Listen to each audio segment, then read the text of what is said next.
크립토 플러스 2부 시작합니다. 한화투자증권의 최윤영 팀장님 모셨습니다. 안녕하세요. 안녕하세요. 네, 우리 금요요정 최윤영 팀장님.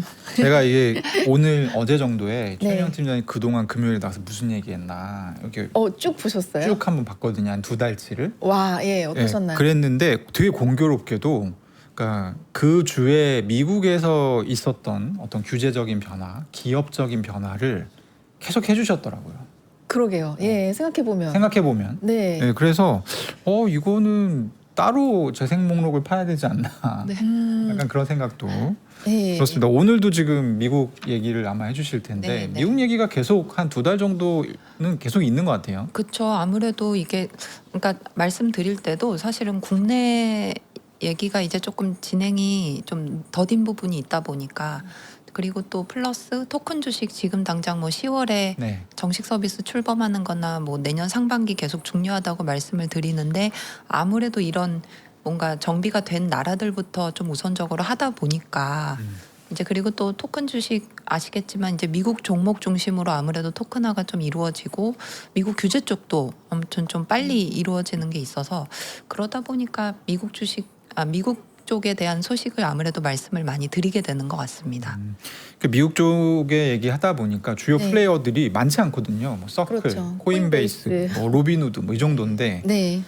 이번 주에 되게 이례적인 좀 뉴스가 하나가 난 게 코인베이스가 사실 바이든 정부 때는 우리가 미국 접겠다 뭐 이런 얘기도 했었고 근데 트럼프 정부 와서는 잘하고 있었거든요. 사업을 네. 계속 미국에 집중하는 모습을 보였었는데 최근에 갑자기 중동 아부다비 얘기가 네. 나오기 시작했습니다. 이거 네, 어떤 맞습니다. 배경이죠? 그래서 아부다비가 여러 나라 중에서 디지털 자산 약간 친화적인 정책을 이제 많이 규제적으로 좀 많이 준비가 된 나라들 중 하나가 이제 많이 언급이 되는 게 아부다비고요. 아부다비 안에서도 그 ADGM이라는 거가 결국에 그 국제금융 특구라고 생각을 하시면 되고 실제로 거기에 이제 기업이 진출해서 이제 활동을 하는데 굉장히 우호적인 정책들이 많이 나와서 한때는 뭐 싱가포르가 왜 리테일 보호에 대한 그런 규제가 나오기 시작하면서 뭐 기업들이 이제는 아부다비로 가게 될 것이다. 약간 이런 말이 나올 정도로 원래는 싱가포르가 이제 코인 투자 그쵸, 뭐 회사 그쵸. 만드는 사람들한테는 약간 천국 같은 네. 그런데 약간 이제 2024년인가요? 좀 그런 투자자 보호라던가 이런 규제가 좀 하나둘 나오니까 약간 업계에서는 뭐 실제로 이제는 기업들이 싱가포르가 아니라 아부다비로 갈 것이다 뭐 이런 말이 나올 정도였는데 약간 말씀이 좀 돌아간 측면이 있는데 코인베이스에서 그래서 ADGM 그러니까 아부다비에서 금융 서비스 인가를 받았고요. 네. 그래서 인가를 받은 거는 이제 주요 활동 발표된 활동은 이제 두 가지입니다. 하나는 투자 거래 주선 그리고 두 번째는 수탁에 대한 부분이고 그래서 아부다비에서 뭔가 토큰 증권 허브를 이제 구축을 하겠다 했는데 아까 대표님께서 되게 말씀을 잘해주신 게 이게 업계의 대표님처럼 이제 오래 계셨던 분들 입장에서는 코인베이스가 뭔가 바이든 정부 때는 워낙 이제 뭐가 없었으니까 미국에서 사업을 못 하니까 네, 사업을 못한다. 기존 미국의 터전을 잡은 사업자들도 나갈 수 있다라고 실제로 루이 암스트롱이 그런 얘기를 했었거든요. 네. 그러다 보니까 이게 약간 아부다비라거나 영국이라거나 이런 거에 활동을 하는 게 뭔가 또 다시 이제 미국에서 좀 우위가 아닌가? 그러니까 미국을 우선시하는 게 아닌가? 약간 그렇게 생각을 하실 수도 있는데 그건 절대 아니고요. 그건 절대 아니고 네. 이제 바이든 행정부 때랑 달리 그때는 이제 두바이라거나 이런 데에서도 디지털 자산 관련 규제가 조금은 없었다면 이제는 사실은 좀 시장이 열리기 시작하면서 뭔가 적격 라이센스를 갖춘 데에서는 뭐 와인 아신 거죠? 그렇죠. 네네. 그러니까 약간 그런 측면에서 코인베이스가 아부다비에서도 뭔가 시작을 하고 뭐 영국에서도 시작을 하는 부분들이 이제 지금 뉴스가 계속 전달이 되고 있는 것 같습니다. 하나만 더 네. 찝고 넘어가야 될까? 루이 암스트롱이라고. 죄송해요. 브라이언 브라이언 암스트롱. 암스트롱. 네. 예. 죄송합니다. 너무 재밌어가지고 근데 네. 쓱 넘어갔는데 저도 순간 루이 암스트롱 I did trees 약간 이거잖아요. 네. 루이 암스트롱. 네. 그래서 노래를- 변호사님께서 저를 보고 지그시 웃고 계시더라고요. 그랬어요? 네네네. 그래서 잘못 말했습니다. 네. 너무 하여튼 재밌어가지고 브라이언 암스트롱. 브라이언 암스트롱. 네. 코인베이스 CEO 얘기한 거고요. 제가 이제 좀 궁금한 거는 그러니까 지금 미국에서 굉장히 경쟁이 치열하잖아요. 네. 근데 사실 이제 아부다비로 요걸 뺀다는 얘기는 전 두 가지로 약간 해석이 되는데 아부다비는 금융 말하자면 특구기 때문에 네. 각국에서 좀 규제 때문에 엄두를 못 내는 부분을 아예 선제적으로 확 풀어버리겠다. 네. 그래서 다 우리가 유치하겠다. 이런 이제 노림수가 있을 거고 그 현지 정부 입장에서는. 네. 그리고 사실 이제 코인베이스 같은 경우는 지금 제가 볼 네. 때는 일로 갈 게 아니라 지금 로빈후드랑 싸움을 해야 되거든요. 그렇죠. 네, 토큰화 주식을 지금 미국이 제일 크잖아요, 시장이. 네. 네. 그래서 요 시장에 집중해야 되는데 이렇게 가게 된 특별한 뭐 이유가 있나? 그냥 단순히 시장 확장인가요? 시장 확장도 있을 수 있을 것 같고요. 아직은 토큰 주식이 뭐 지난주에 뭐 디나리도 뭐를 하고 뭐 이런 말씀을 드렸지만 네. 아직은 토큰 증권에 있어서 연초에 분류만 딱딱딱 해놓고 네. 뭐 아까 편집장님도 말씀 주신 그 뭐 혁신 면제 뭐 예. 이런 거에 토큰 증권에 대한 부분이 이제 다뤄질 건데 네. 그게 사실 어젠가요? 어제 또 취소도 되고 그렇죠. 원래 그래서 오늘 뭔가- 발표하기로 했었는데. 그렇죠. 근데 뭔가 그런 규제적으로 아직까지는 토큰 증권에 한해서는 뭔가 나온 게 없다는 거죠. 미국에서. 그러니까 100% 기업이 할 수 있는 활동 기반이 아직은 안 차려진 상황에서 그러면은 그리고 이제 아부다비 같은 경우는 미국 타겟은 아니고 아시겠지만 이제 미국 바깥 그러니까 미국 말고 다른 지역의 투자자들을 이제 타겟팅을 한 거기 때문에 이제 우선적으로 규제가 마련된 국가부터 좀 이제 우리가 사업을 확장해 보자라는 걸로 이해를 해주시면 좋을 것 같아요. 네. 그러면은 이제 토큰화 증권을 거기 아부다비에서는 허락을 해주는 건가요? 네, 확실하게? 맞습니다. 네, 네. 아. 어떤 형태로 하는 건가요? 어떻게 되는 그러니까 거죠? 지금 이게? 하게 되는 거는 이제 코인베이스에서는 뭐 예컨대 뭐 다자간 거래 시설이나 이런 거에 대한 직접 운영은 안 들어갔어요. 아. 그런데 투자 거래에 대한 주선 그리고 수탁 그러니까 만약에 토큰 증권을 거래하게 됐을 때 뭐 기초 자산에 대한 수탁 부분도 있을 수 있을 것이고 그 다음에 이제 기본적으로 이제 거래를 이제 주선해주는 그런 쪽에서 라이선스를 땄기 때문에 그런 데에서 이제 조금 사업을 이제 아부다비 기반으로 확장하는 흐름으로 저희가 이해를 할 수 있을 것 같습니다. 그러면은 네. 일단은 뭐 저희가 아까 일부에서도 세 가지 유형 얘기 드렸는데 하나는 발행자가 직접 하는 거. 그렇죠. 두 네. 번째는 SPV 끼고 네. 그러니까 주식을 확보한 상태에서 누군가가 발행을 하는 거. 그렇죠. 세 번째는 그냥 뭐 파생 상품 발행을 하는 거. 맞습니다. 세 가지가 네. 있다. 그리고 이게 어떻게 될지는 지금 사실 모르는 거잖아요. 그렇죠. 근데 아부다비에서는 요 세 가지 중에 일단 1, 2번을 허용을 하는 그렇죠. 그런 네. 상황인가 보군요. 이게 아마 그때 전에도 한번 공유를 드렸었는데 코인베이스가 왜 7월쯤에 네. 우리가 토큰 주식인데 말씀 주신 대로 그 세 번째 유형이 아니라 1대1로 베킹되면서 권리 행사도 가능한 뭔가를 준비를 하겠다. 근데 우선적으로 미국 바깥부터 타겟을 하겠다라고 발표한 거에 약간 연장선인 것 같아요. 네, 그래서 실제로 계속 강조를 하는 게 1대1로 베킹되고 의결권, 배당권 행사 가능합니다. 이런 얘기가 나오는데 근데 사실은 이게 뭔가 그러면 이제 뭐 배당도 현금으로 받고 막 이런가 보다라고 생각하실 수 있는데 그건 아니고 배당을 현금으로 받는 게 아니라 그냥 재투자되는 방식.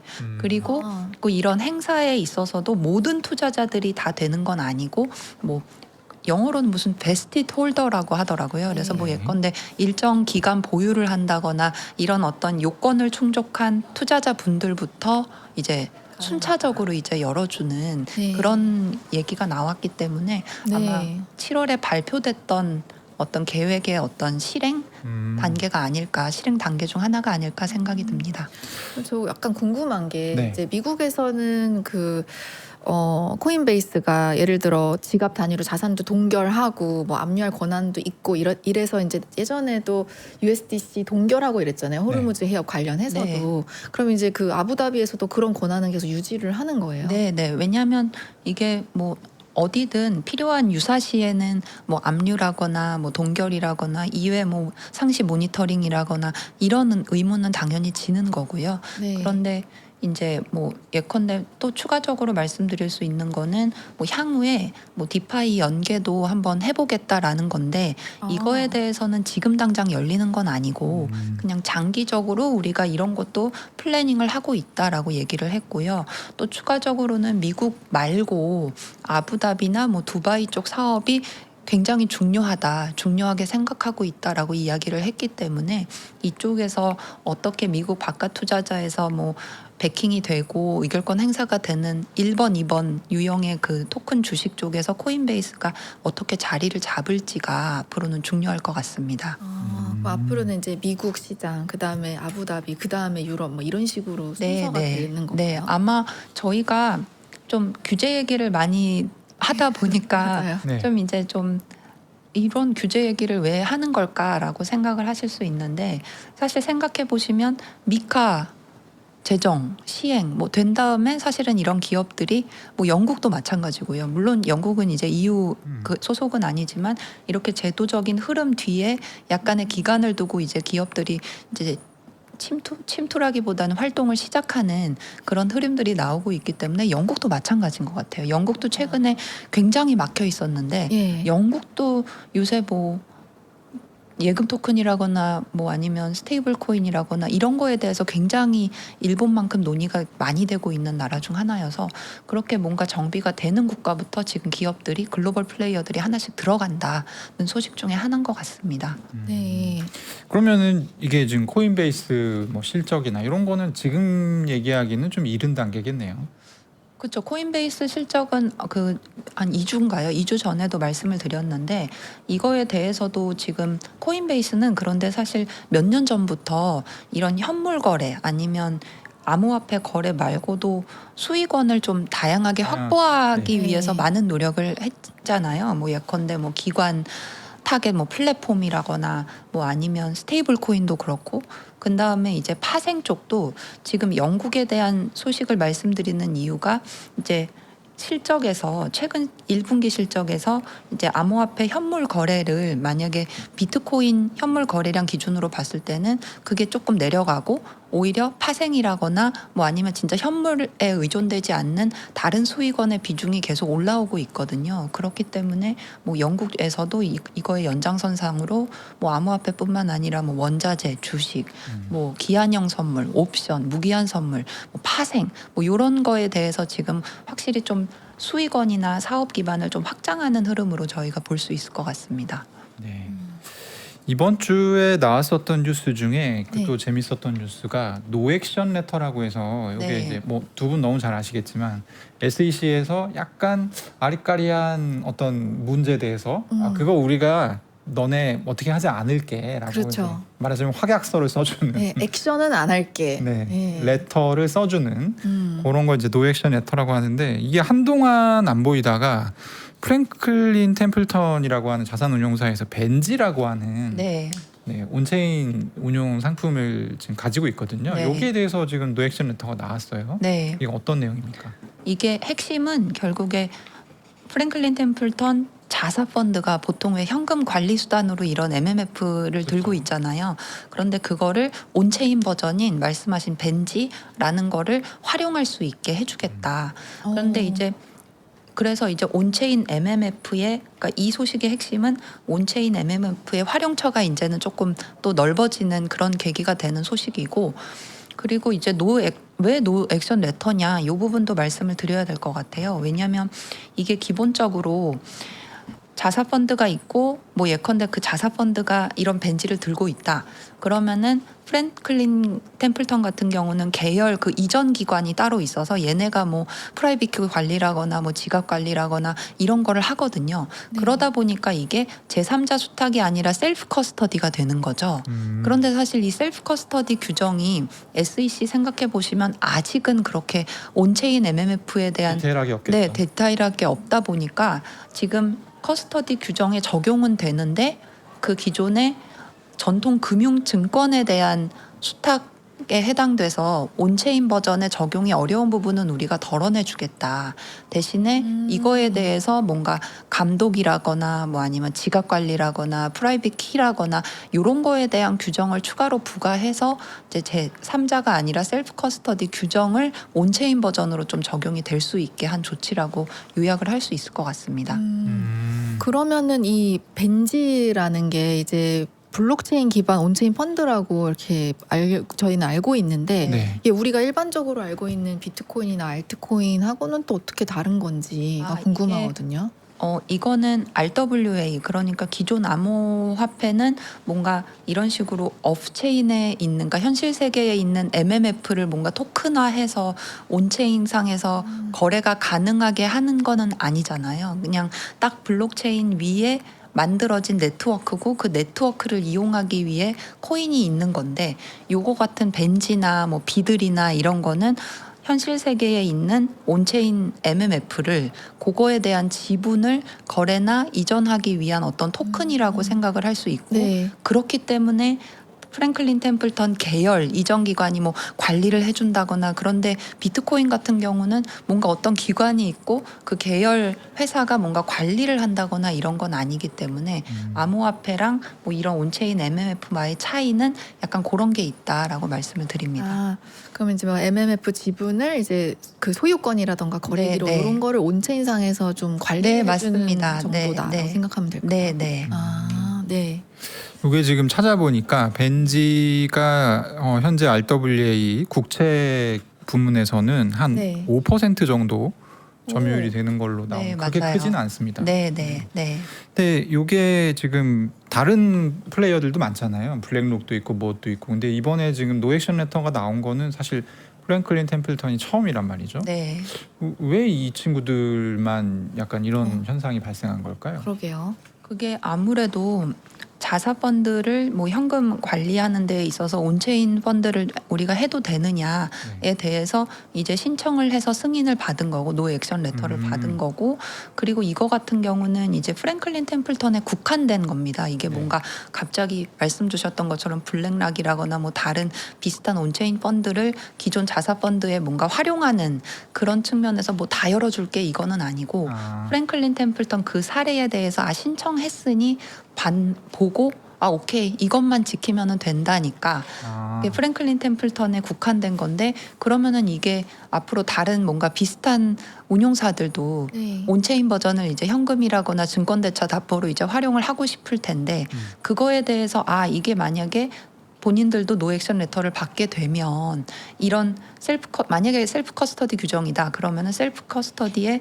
약간 이런 식으로 조금 우리가 관리가 들어가야 되겠구나라는 어떤 참고 사례 정도는 될 수 있을 것 같아요. 그러니까 뭐 신청이 나온 게 있으니까 네. 특별히 그쵸. 다른 이유가 없다면 또 그쵸. 신청하면 또 나오는 네, 거죠. 네, 네. 약간 그런 식으로 약간 참고 사례, 설례 이런 식으로 좀 저희가 생각할 수 있을 것 같습니다. 그렇겠네요. 그러니까 뭐 저희 대화를 쭉 따라오신 분이라면 그럼 궁금한 점이 또 생길 수밖에 없는데 뭐냐면 그러니까 지금 어쨌든 자산운용사고 여러 가지 상품이 많을 거잖아요. 네. 근데 굳이 이런 절차를 밟아가면서 이렇게 블록체인 위에 올라가 있는 온체인 펀드에 네. 이거를 온체인 MMF를 운용함으로 해서 얻는 실질적인 어떤 이점이 있을까요? 그래서 프랭클린 템플턴에서 SEC와의 어떤 논의 과정에서 얘기가 나온 게 이제 기본적으로 효율성이 높아지는 거다. 왜냐하면 뭐 현금 관리라거나 증권 대차 저희 좀 이 얘기를 접하면서 저는 생각이 들었던 게 DTCC가 조금 네. 생각이 나더라고요. 어찌됐건 그들도 지금 밑단에 대한 인프라에 대해서 기존의 과정을 조금 빠르고 뭐 효율적으로 가보자는 건데 프랭클린 템플턴도 얘기하기를 뭐 거래 처리라거나 뭐 아니면 다른 어떤 밑단에서 운용이 되는 과정이 있는 거를 조금 블록체인을 활용하면 뭐 1시간 시간당으로 뭐 기준가를 산정한다거나 뭐 아니면 거래 처리라거나 뭐 아니면 뭐 장내 거래라거나 이런 부분이 훨씬 더 편하다. 그렇기 때문에 우리한테 뭐 이런 거를 해달라라고 이제 신청이 들어가면서 약간 이런 부분을 강조를 했습니다. 그러면 이게 사실은 어떻게 보면 굉장히 그 업계의 소수만 주목을 하는 그런 뉴스일 수도 있지만 요게 그 자산 운용사들이 지금 이제 크립토에 좀 발 담그고 있는 곳들이 워낙 많잖아요. 네, 맞아요. 이런 곳에서 이렇게 이제 자사에서 이미 하고 있는 것들을 그러니까 말하자면 이제 멀티 유즈 하는 거죠. 한번 더 사용하는 걸로 제가 볼 땐 보이는데 네. 그렇게 되면 어쨌든 전체 뭐 잡혀 있는 금액이라던가 이런 게 조금 확장될 가능성도 있긴 하겠네요. 전체 잡혀 있는 금액이라는 게 그러니까 이게 뭐이 그러니까 가령 뭐 온체인 펀드 관련한 금액 규모라든지 이런 부분들이 좀 이제 뻥튀기가 되는 효과라고 해야 되나요? 활용도가 이제 높아지는 활용도가 거다. 높아진 효과. 왜냐하면 온체인 MMF 물론 RWA 중에서 이런 MMF나 국채가 훨씬 활용이라거나 이렇게 비중이 훨씬 높긴 한데 이제 추가적으로 이제 자사 펀드에 대해서 뭐 어차피 현금 관리 수단은 있는 거니까 네. 그거 중에 이제 온체인 펀드가 그중 후보 중 하나가 된다는 의미에서는 이런 온체인 MMF의 활용도가 그래도 하나 정도 더 애드가 되는 뉴스가 아닌가 생각이 듭니다. 이제 이런 케이스를 그러면 보면은 일반 투자자 입장에서는 뭐 어떤 의미로 이걸 해석을 하고 받아들여야 되는 건지가 또 궁금하거든요. 일단은 이렇게 RWA 하면 아직까지는 뭔가 디파이 연계라는 얘기가 나와도 굉장히 초기 규모잖아요. 네. 굉장히 초기 규모니까 앞으로 이런 자산들이 그냥 비단 블록체인 상에 올라가고 발행이 되고 유통에 대한 준비가 된다 이거 말고 이게 과연 이런 RWA들이 과연 실제로는 어떻게 쓰일까? 그러니까 뭐 자산 운용은 지금까지 저희 말씀 나눴던 것처럼 뭐 자사 펀드에 대한 현금 관리 수단으로도 활용이 될 수 있겠구나. 뭐 또는 아니면 뭐 지금 현재 온체인 담보로만 쓰였던 게 뭔가 기존 금융사의 어떤 현금 관리라거나 증권 대차에 대해서 RWA가 이렇게 활용될 수 있겠구나라는 약간 메시징을 주는 소식 같아요. 잠깐 저거 제가 약간 헷갈려서 질문 네. 추가로 좀 드려보면 일단 저희가 이제 비트코인 현물 ETF를 예로 들면 보통 순유입이 들어왔다. 네. 그러면은 시장에서 비트코인 ETF에 투자하는 사람이 많은가 보다라고 저희가 인식을 하잖아요. 그렇죠. 근데 알고 보니 이거를 자산운용사 내부에서 가령 뭐 블랙록이다, IBIT를 자기들이 샀어. 그럼 이제 숫자가 찍히잖아요. 근데 이게 시장에서 이만큼을 많이 원하나? 라고 또 착각할 수 있지 않습니까? 그러니까 아까 방금 물어보신 게 그런 수치적인 네. 측면이시군요. 근데 그게 지금 현금 관리 수단으로 이렇게 잡히긴 했는데 네. 그게 뭔가 향후에는 장기적으로는 그럴 수도 있을 것 같다는 생각이 들어요. 왜냐하면 점점 이제 그런 거를 활용하는 기관들이 많아지고 뭐 이렇게 되면 물론 그런 문제는 있겠지만 지금 당장은 사실 그렇게 현금 관리 수단으로 뭐 다들 그렇게 하는 건 아니니까 아직은 약간 우려할 만한 부분은 이제 뭐 아니지 처음 않을까. 노액션 네, 레터가 나온 네. 거고. 네, 맞습니다.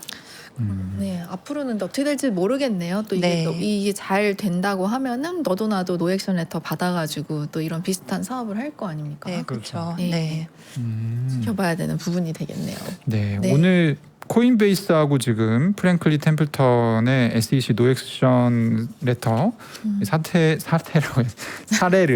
네, 저희가 살펴봤는데 네. 전반적으로 보면 이제 본질적으로 전통 금융하고 크립토 시장하고 원래도 잘 합쳐지고 있었지만 지금 이제 점점 더 잘 겹쳐지고 있는 맞아요. 약간 그런 상황인 것 네. 같아요. 네. 혹시 이제 하반기에 예상이 되는 이런 비슷한 사례들이 또 있을까요? 일단은 뭐 그런 굉장히 좀 비슷비슷한 이야기들이 많이 나오고 있는 것 같아요. 뭐 코인베이스 같은 경우는 뭐 사업 기반을 이제 넓히면서 실제로 뭐 원자재부터 뭐 외환 이런 어떤 서비스 상품군을 확대하는 흐름, 그리고 한쪽에서는 또 프랭클린 템플턴도 있지만 뭐 운용사들이 뭐 MMF를 뭐 토큰화해서 이제 실제 이제 활용하기 시작하는 부분들, 또 예금 토큰도 마찬가지고요. 이제 아까 클래리티 법안 말씀 주실 때 향후에 이제 뭐 그런 게 어떻게 정리가 되느냐에 따라 이런 은행권, 뭐 자산 운용사 이런 분들도 뭐 온체인적으로 이런 거를 활용한다거나 발행한다거나 이런 흐름들이 좀 앞으로는 계속 나오지 않을까 생각이 듭니다. 저는 오늘 나오신다고 해서 꼭 네. 여쭤보고 싶었던 것들 중에 하나가 최근 이슈인데 얼마 전에 이제 엔비디아에서 5천억 달러 뭐 해가지고 지금 이제 AI 컴퓨팅 파워를 담보화하는 어떤 금융 플랫폼 이런 것들을 이제 7개 금융사들이랑 같이 구축하겠다라고 했잖아요. 네. 지금 보면 여기 이제 아까 말씀드렸던 벤지 여기서 주로 다루는 게 채권이지 않습니까? 그렇죠. 네. 근데 AI 컴퓨팅 파워라고 하는 일종의 이것도 자산인데 네. 요게 자산화돼서 온체인에 올라가게 되고 그러면 또 이제 이 온체인에 올라가게 되면 B2C에서 또 접근이 가능하잖아요. 네. 저는 이런 흐름의 어떤 금융 상품이 적어도 내년 상반기 정도에는 나올 수 있지 않을까? 지금 흐름대로라면 나올 수도 있을 것 같아요. 특히 뭐 비정형 증권에 해당이 될 텐데 네. 그런 거에 대한 거는 근데 물론 아직까지는 미국 주도로 정형 증권에 대한 준비가 이루어지고 있다 보니까 그런 비정형 증권에서 정말 다양한 상품이 나오는 거는 일단은 개인적으로는 상반기에는 정형증권부터 막 열리고 내년 상반기에. 네네 막 열리고 그 다음에 이제 뭔가 비정형증권에 대한 얘기도 좀 나오지 않을까. 정형증권이라고 하는 건 우리가 보통 티커가 있는 네, 주식 네. 같은 뭐 걸 토큰 얘기하시는 주식이라거나 뭐 이런 것부터 좀 다양하게 열리고 그 다음에 이제 조금 비정형 증권에 대한 논의들 뭐 말씀하신 것처럼 조금 다양한 상품들을 이제 토큰화해서 이걸 거래까지 이어지게 하는 흐름들이 나오지 않을까라고 생각이 듭니다. 만약에 그렇게 되게 되면 지금 이 노액션 애터 같은 경우는 사실 그러니까 주머니가 요주머니에서 요주머니로 가는 거고 본질적으로 큰 차이 없기 때문에 뭐 제가 볼 때는 이 규제를 굳이 할 필요가 없어 보이기 때문에 실제로 나온 것일 거고요. 네. 근데 이제 비정형 증권 같은 것들이 많아지게 되면 그러니까 사실 관계가 되게 복잡해지잖아요. 그렇죠. 그런 게 좀 문제일 것 같아요. 네. 그때가 되면 또 이런 게 쟁점이 될 수도 있겠고. 네, 네, 네. 그럴 것 같습니다. 네. 그래서 내년 네. 상반기가 굉장히 중요할 것 같아요. 내년 상반기. 네, 네, 네. 알겠습니다. 저희가 지금 무슨 얘기를 하나 댓글창에서는 어렵다고. 어렵다는 얘기를 많이 하시는데 저희 이제 컨텐츠 중에 이런 컨텐츠는 이제 묵혀놓고 보시다 보면 아 그게 이 얘기였구나. 네, 예, 언젠가 이게 나타날 때가 올 겁니다. 그렇습니다. 한 내년 상반기쯤 되면은 갑자기 네. 아 이 얘기가 그 얘기였구나 하시는 그런 뉴스들이 아니 있을 것 제가 같아요. 왜 여쭤봤냐면 예. 저는 다음 금융위기가 온다면 거기서 올 것 같거든요. 아 이런 뭔가 AI 컴퓨팅 파워를 네. 비정형적으로 해서 항상 뭔가 담보를 금융위기는 잡는. 그렇죠. 금융위기는 B2C에서 C가 터지면서 와요. 그건 B2B가 맞습니다. 터지면서 오는 금융위기는 거의 없습니다. 그리고 심지어 이제 이해관계자들이 많이 모였을 때 그래서 네. 연결되면서 또 터지기 때문에 그래서 사실 이제 국채는 너무 명확하잖아요. 뭐 이자 얼마 주고 그렇죠. 누가 발행하고 명확한데 네. 컴퓨팅 파워는 사실 이게 잡히지 않죠. 손에 잡히지 않는 그렇죠. 어떤 네. 추상적인 거기 때문에 그런 거다 보니까 아마 네. 그게 토큰화돼서 너도 나도 야 좋다고 산다. 그때 이제 좀 금융위기 가능성이 있지 않을까 생각 개인적으로 해봤습니다. 알겠습니다. 네 오늘 네, 코인베이스 얘기 프랭클린 템플턴 얘기를 해주셨습니다. 최은영 하나투자증권 팀장님 모시고 얘기 나눠봤습니다. 팀장님 말씀 감사합니다. 감사합니다. 감사합니다.